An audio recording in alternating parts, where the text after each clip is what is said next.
Presidente, obrigado pela palavra.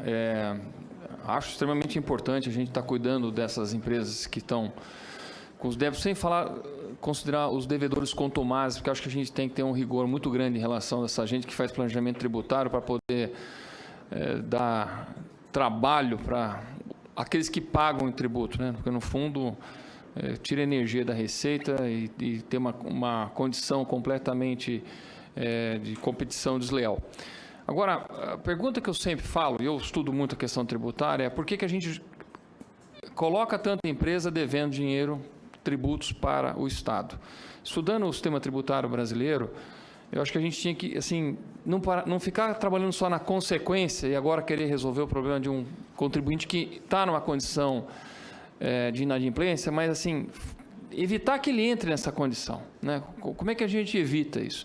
Quando eu vejo o sistema tributário brasileiro, a gente tem uma série de mecanismos, e eu falo de indústria, principalmente de indústria, que tem que pagar, né, no regime de distribuição tributária, toda a carga tributária da cadeia antecipadamente na fabricação.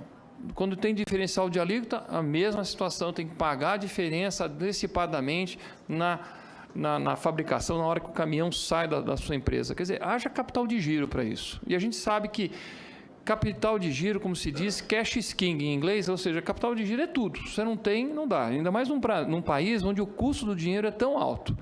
As empresas, e eu falo da minha empresa, muitas vezes eu tenho que ir no banco fazer um empréstimo de capital de giro para pagar tributo, sem antes ter recebido. E se eu não recebo, eu já paguei os tributos.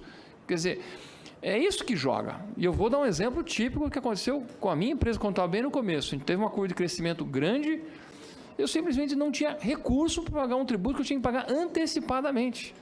É claro que eu acabei caindo num refis que eu não gosto de usar, acho que não é assim, um mecanismo adequado, mas a gente fica criando esses mecanismos porque a gente joga o empresário para a inadimplência. Então, a reforma tributária, eu falo muito isso, ninguém está falando muito isso, mas ela é importantíssima até também para a gente poder tentar casar recebimento com pagamento para que não tenha desencaixe de fluxo de caixa nas empresas. Porque eu vou falar com muita clareza, um bom contribuinte, aquele que merece o respeito e a atenção da Receita Federal e de todos os órgãos que estão envolvidos nisso, com a Secretaria, o problema dele é caixa. Se ele tem caixa, ele paga. E se ele não pagou, porque está sem caixa. Então, nós temos que focar isso, e eu peço ajuda da Receita na reforma tributária para que a gente possa encaixar isso. É bom para todo mundo, é bom para o empresário, é bom para a Receita, é bom para o país. De modo que a gente diminua esse degrau entre o prazo de pagamento do tributo e o do recebimento. Basicamente é isso. Vamos evitar de criar inadimplência. Eu tive recentemente, numa delegacia da Receita Federal, conversando com o delegado, e ele falou assim: Alex, sabe o que está acontecendo? A gente está perdendo mais tempo com o bom contribuinte que vem aqui para regularizar do que com o mau contribuinte que está querendo sonegar de fato.